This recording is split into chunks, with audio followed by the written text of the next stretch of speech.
Next time you see this plant in your backyard, don't cut it down, because this is the best natural painkiller you'll ever find. Some people even compare it to morphine. This common plant is called wild lettuce and was commonly used by Native Americans 2 centuries ago for both food and medicine. So today I'm going to show you how to make a simple wild lettuce extract to keep in your medicine cabinet and use whenever you need it. Now if you take a leaf or stem and squeeze it, you'll see a white substance coming out. This is where the potency of the plant lies. Because of this white juice, the early European settlers also called it opium lettuce.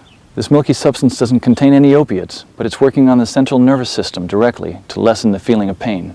Nowadays, many people are turning their attention back to this lost knowledge and use it as a replacement for addictive prescription pain medicines. So let's avert our gaze from our modern survival thinking for just a bit and look at how our great-grandparents did it 150 years ago.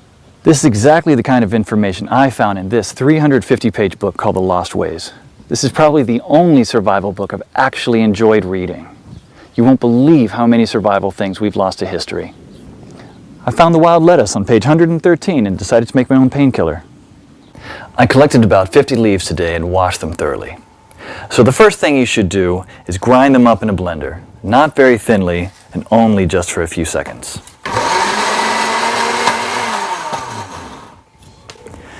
Place the ground leaves into a wide pot and add just enough water to cover them.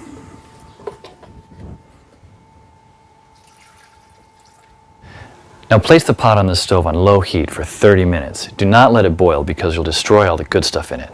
Stir every 15 minutes until the water reaches a dark brown color, just like this.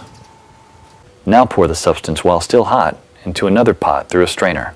Almost none or very little plant material should get through it. Try to squeeze as much water as you can while the plant is in the strainer. This solution contains all the core elements of wild lettuce, especially the pain-killing essence, but not concentrated enough yet. So in order to obtain this essence, you should warm it over low heat again until the water is vaporized, basically dehydrating the solution until it becomes a paste like this. Be careful at the end when there is little water left. You should not burn the extract at the bottom of the pot. What you should have now here is pure wild lettuce extract. You can pour it in a small glass container like this and put it in your medicine cabinet for later use when you'll need it. Wild lettuce is unscheduled by the FDA, meaning it's legal to grow, own, and forage without prescription or license, just like how the Native Americans used to heal their pain. In The Lost Ways, you'll find lots of these common and valuable weeds with pictures, how to identify them, how to prepare them, and how to use them, all with different medical effects. Because when the medical system collapses, this will be the only option you have to heal yourself. I personally happen to know the man behind this book. Claude is an old-fashioned guy by any standard. He lives with his wife and 2 children in a log cabin he personally built. Cooks outside on an open flame in a cauldron most of the time, and all of his clothes are handmade.